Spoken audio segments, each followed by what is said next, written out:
If you were looking for a Missoula Rural firefighter today, they might have been a little tied up. That's because some of them were busy learning the ropes of specialized rescues. For Missoula Rural Fire and Rescue, today was an important one, a chance to practice the various aspects of rope rescues. After hanging over the Blackfoot River at Bonner Bridge, the teams moved to the Smoke Jumper Center west of Missoula to practice rappelling to reach a victim and bring them back to safety.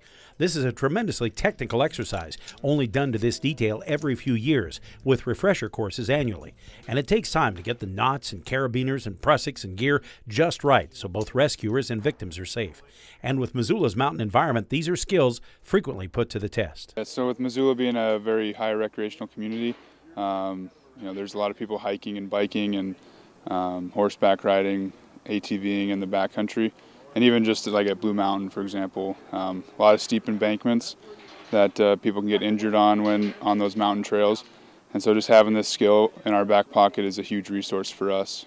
Yet this isn't a skill that's cut and dried. Access is always a problem, weather too, and darkness. No two rescue scenarios are alike, and that makes familiarity with the basics critical, knowing every inch of your gear and running through safety checklists every time. We kind of live by the saying that if you don't use it, you lose it. We like to stress our safety first. We don't want to put ourselves in a bad situation, so we take the proper precautions to make sure that we can have the best outcome for our firefighters, plus obviously the patient that's in a bad situation. Having seen a lot of rope rescues over the years, the one thing I'm always impressed with is not just the amount of gear that's involved, but the fact that these rescuers have to use a lot of trust and skill to make sure everything is done correctly.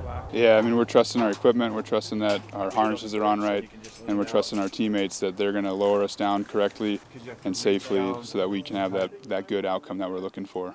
The training also makes it easier for Missoula Rural to work with other departments and first responders on more complicated rescues.